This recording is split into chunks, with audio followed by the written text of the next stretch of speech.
Hi, I'm Bill Bradley. Join me for a recent excerpt of American Voices. You might think the idea of having a coach is something only reserved for athletes, but there's a lot that we can learn about what it means to be a great coach, even if you're not an athlete.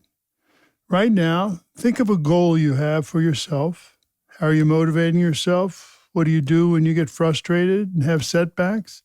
How do you stay disciplined? Well, today we're continuing our series about what it means to be a great coach. My guest is Coach Jim Bolster.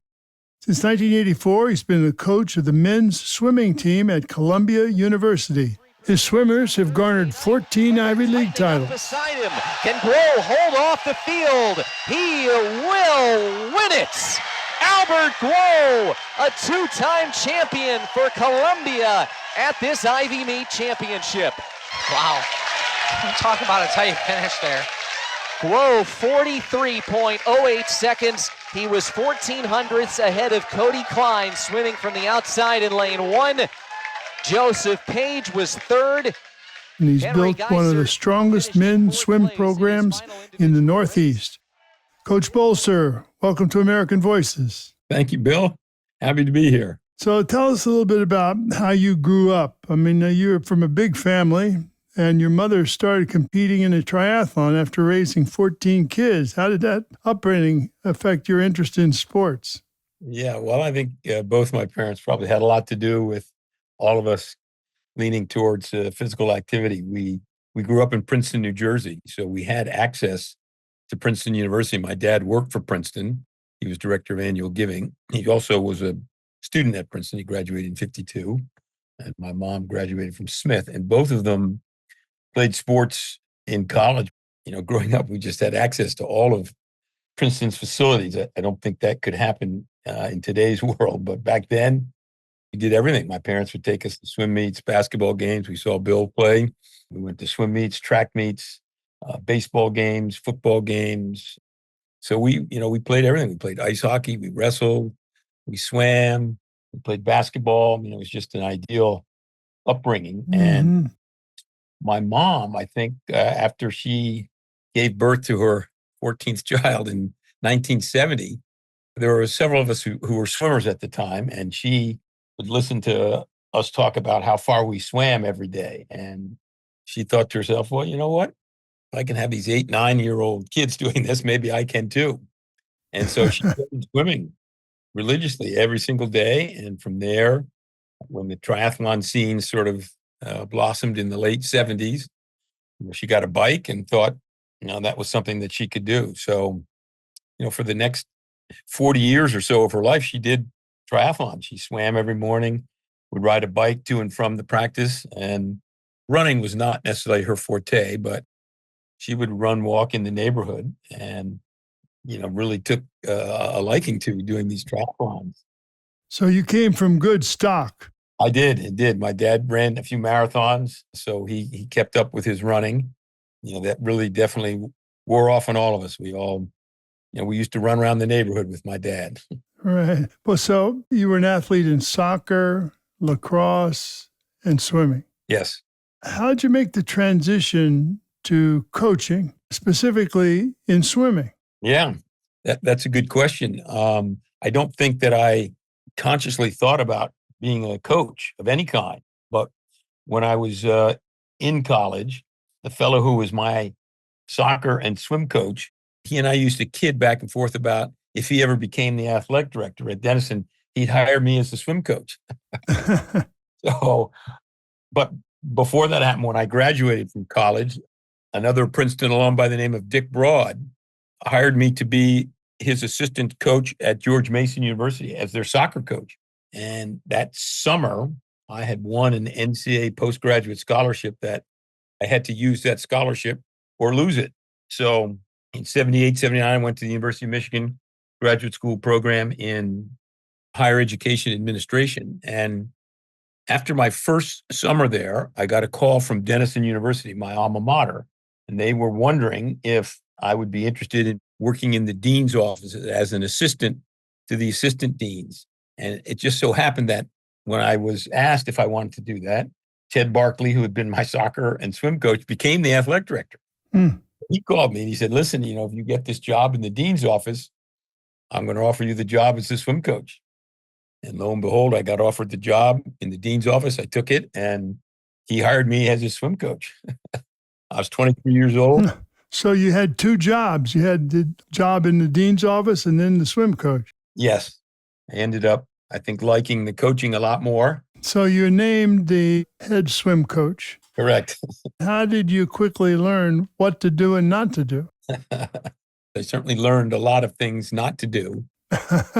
Like what? Well, not everybody was going to have the same approach that I had. Not everybody probably would work as hard as I thought I worked. And that there was something to be said for natural talent. And I needed to recognize that and allow that to blossom. I had to learn that my way was not the only way. Those were some of the things I learned in the first year pretty quickly. Do you remember the moment that realization came? What was going on? And it was probably at the end of the first year when there were a couple kids who swam quite well. And I never would have predicted that they were going to swim that well just based on their work ethic and work habits. I was just shocked that they swam as fast as they did. And that led me to think about, why was that? They obviously didn't do things necessarily the way I thought they should do them, but they still swam pretty darn fast and fast enough to, score points at the championship meet. So I really took stock in what happened that first year and figured out that, if I'm going to survive as a coach, I'm going to have to realize who my clientele is, why they're there, and what their expectations are of themselves. It just can't be my expectation. That very first year at Denison, I learned that, wow, I'm going to have to be flexible. Yes, without a doubt. Yeah. So was it difficult for you to stop competing as a swimmer, something that you loved, and instead watch others do it? Not really. The sport of swimming was pretty demanding mentally and physically. And so I was really okay with not competing in swimming per se. I took up triathlons relatively soon after I graduated. Like your mother. Yes. I don't know. I think I enjoyed soccer, basketball, lacrosse, sports like that were a little bit more interactive. That was not an issue for me, letting go of the sport. There's more of my conversation with Coach Jim Bolster. As long as we have the ability to do everything that we can to make sure that we stay healthy, we ought to do. And everybody kind of knows what those things are. It's coming up next. You're listening to American Voices. I'm Bill Bradley. Stay with us.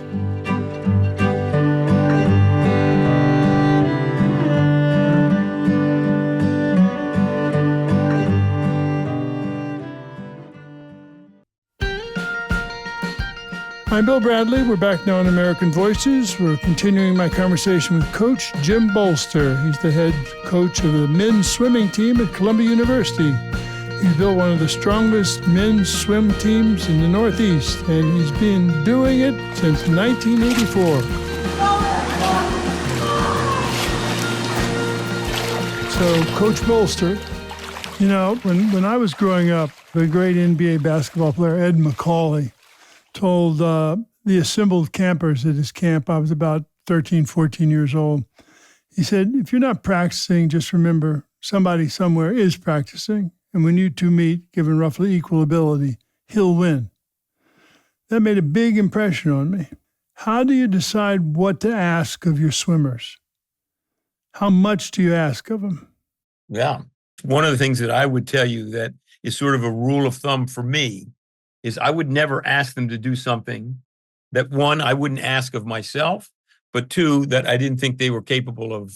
So those were sort of the two pillars that helped guide me in terms of what I demanded of my athletes, but also what I demanded of myself as a coach. Mm-hmm.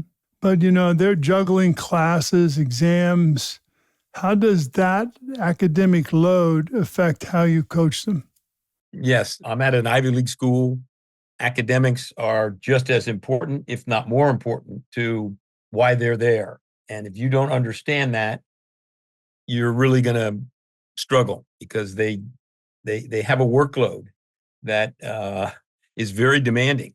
And the key is to create some sort of harmony between what's expected of them in the classroom and what you would expect and what they would expect of a Division I swimming program. So there are times when, someone who maybe is an electrical engineer is taking a class that meets during our practice time, and it's only offered that afternoon, that semester. So rather than get hung up on it, just say, okay, that's fine. You take that class and maybe we'll add an hour or half hour or something like that to the practice in the morning, but we will make accommodations for that class. You said that they could do it in the morning. I mean, there's a morning practice too. Yes, there is a morning practice, 6 a.m. What? Yeah. 6 a.m. In basketball, we had practice at 4 in the afternoon. Well, unless you went to Temple and trained with John Chaney. What do you do when a swimmer isn't motivated or you don't think is putting in enough effort? How do you reach him and motivate him? I watch my athletes walk through the door every day. I look at their face, their body language. That tells me a lot. And I can tell whether they're motivated, whether they're struggling, whether they got the first D on a writing assignment, whether they're aware of it or not. It shows on their face. Very often, if I recognize that, I would, at the end of practice or maybe even before practice, I would pull the kid aside and say, hey, what's going on? It seems like you're unmotivated or things aren't going well. And so you get them to open up about what it is that is bothering them. And lots of times it's the transition. They were a stud in high school, their senior year, Mm-hmm. School wasn't so hard. They were at the top of their sport. And now suddenly they've come to a program where it's the exact opposite. They're no longer the lead guy in the totem pole. The academics are really challenging, and it can be a lot for the first years. And so, I try to be really sensitive to that and will not hesitate to pull them aside and say, hey, what's troubling you? Something seems to be. And usually when you ask that question, they open up and they're happy to talk about what's bothering them. It's usually the first years, but sometimes it's a senior and their search for a job is not going well. So we'll talk about that. But it's not necessarily always one thing in particular. Right. There's a funny story about this. I have this kid by the name of Jared Doherty who really struggled his freshman year. He was one of our top recruits, and he got here and he really did not have a very good first year. And halfway through his second year, he started to have a fair amount of success. But he came to me and he said, listen, I want to go abroad in my junior year. I want to go to Scotland. And I said, okay, I would never tell you that you can't do that, but let me outline some things that I think that you should consider. And one of them was that he was just starting to blossom as a swimmer. And I pointed out to him that, and that I felt like he could come back and he could win an Ivy championship in his junior and senior years. I felt that he could qualify for NC2As, and I felt that he could make the Olympic trials, not necessarily the Olympic team, but he could qualify to go to the meet where we picked the Olympic team from. And I said, by the way, Scotland is always going to be there.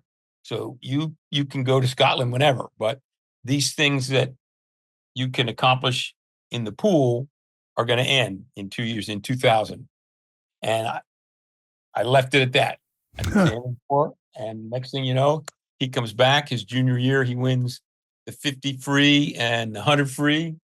His senior year, he wins the 50 and the 100, gets second in the 100 fly. He makes NC2As, scores 16th place, which is All-American.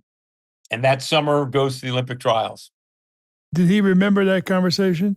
Oh, yeah. I'm sure Jared would. And you know what? He still hasn't gone to Scotland, as far as I know.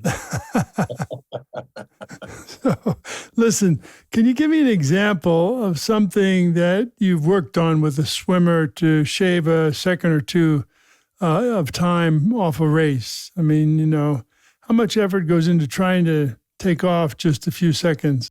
Every sport is mechanics, conditioning, and desire. And so, how do you get your swimmers to shave off those seconds?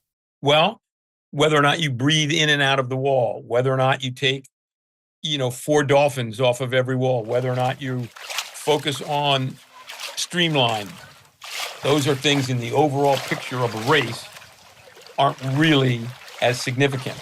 But if you add them all up, they make a big difference. And when I say big difference, we could be talking a tenth of a second. But oftentimes it's a tenth of a second that is the difference between somebody who wins and somebody who gets second or third. So you are controlling the situation instead of the situation controlling you. So if you're really tired and you come off the wall and all you're thinking about is breathing, and that's what you do, well, to me, the effort, the race itself is controlling you. Instead of you coming off that wall thinking, okay, this is where I blow the competition away. I'm going to have the fastest last 25. And I put my head down and go.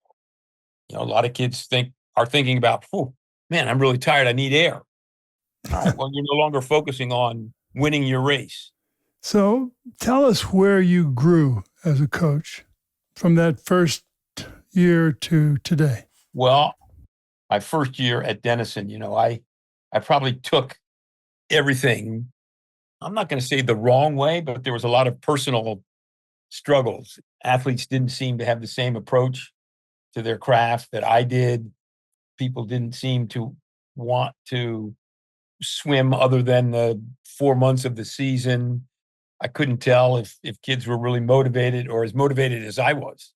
But I sort of realized that if I'm going to survive in this sport, I've got to be careful as to the energy I invest and how I invest it.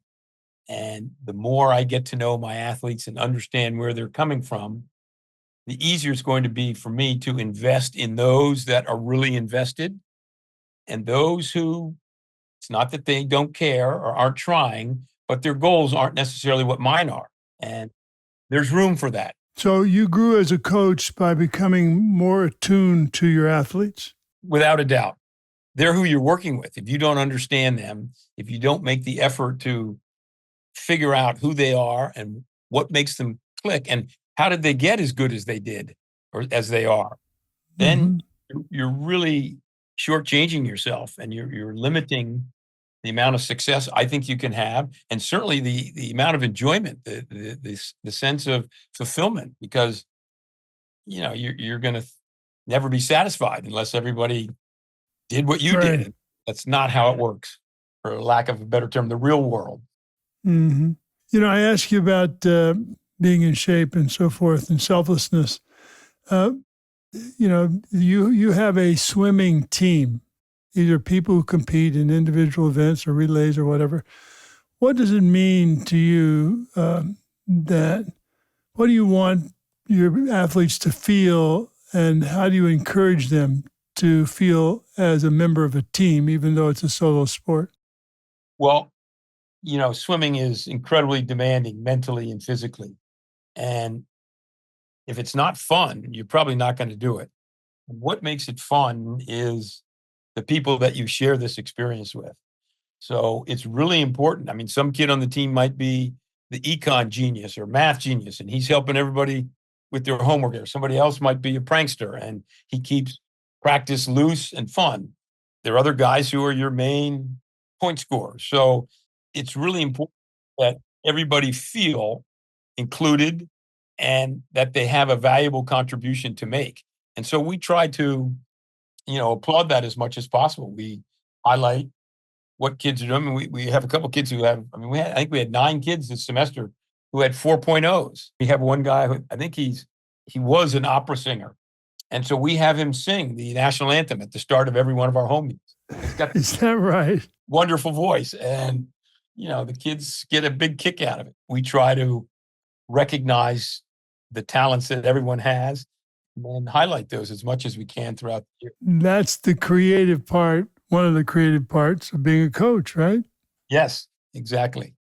Well, Jim, basketball, by the time you're 40, I mean, you're pretty much finished. Right. But you can swim your whole life. Do you swim today? I do. Yes. And that's something that I try to indoctrinate my swimmers with, is that it's really important. I mean, they look incredibly good at the ages 18 to 21 while they're training. And to me, why do you have to lose that? Why does your body have to sag and droop, and why do you have to put on weight? Because you eat, Jim, because you eat too much. But, you got to be smart about all of it. And to me, what I could do between the ages of 18 and 21, I don't see any reason why I can't do them still today. I may not be as fast or agile, but. Well, so what is your workout today? Today, I just got in off the bicycle. I rode 20 miles in Central Park.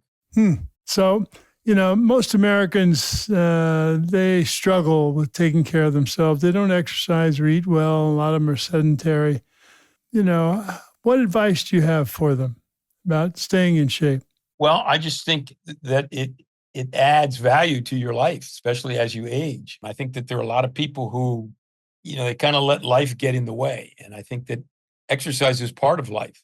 It helps you continue to enjoy life. Now, maybe I can't ride a bicycle as fast as I used to, but I can still ride one. And I can still, put the same pair of pants on that I could 10 years ago. To me, that's kind of scary to watch your physical being change.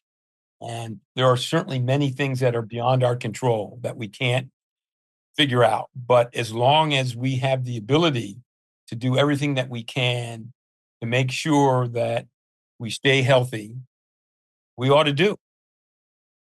Everybody kind of knows what those things are. Let's assume somebody's listening, they're 50, 55 or whatever. They've done off and on exercise all these years, and they hear you and they say, yep, I'm going to make a commitment. So give me a beginning workout. What should they do? Well, they probably should first and foremost talk to their doctor to make sure that that's something they should do. Let's assume they're, average. They can swim, but they're not athlete swimmers. Well, I would see if there's a YMCA program or master's program in your neighborhood that you could join that would allow you to swim a couple times a week and start out very gradually. Maybe you swim 15 minutes or something like that. But I think once you begin to realize the benefits of that exercise, you want to do it again.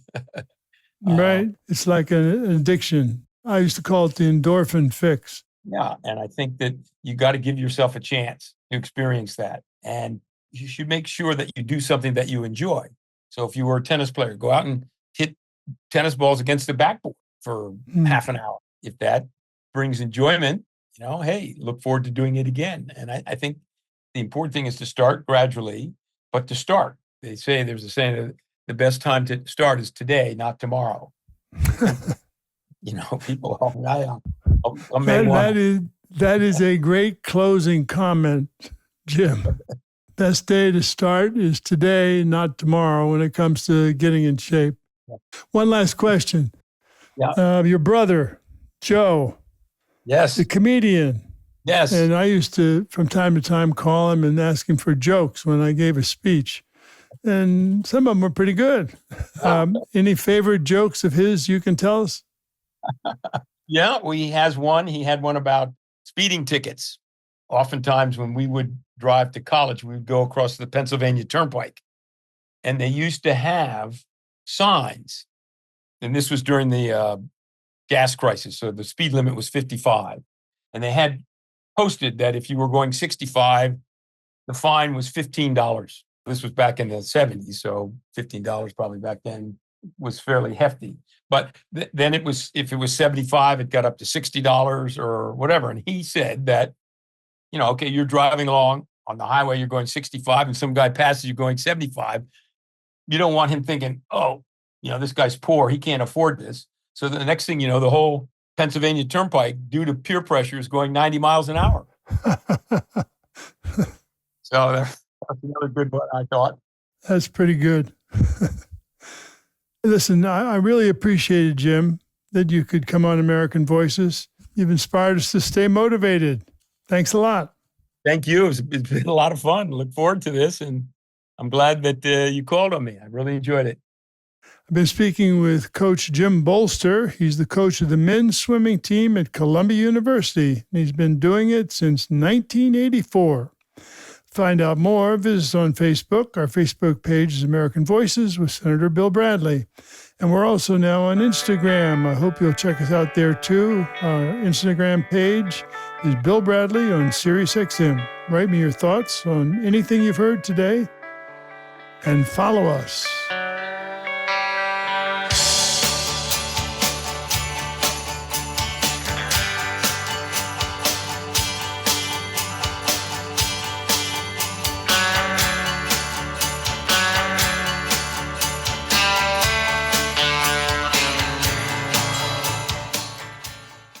Thank you for listening to American Voices here on my YouTube channel. For more interviews celebrating the goodness and creativity of the American people, click the subscribe button below.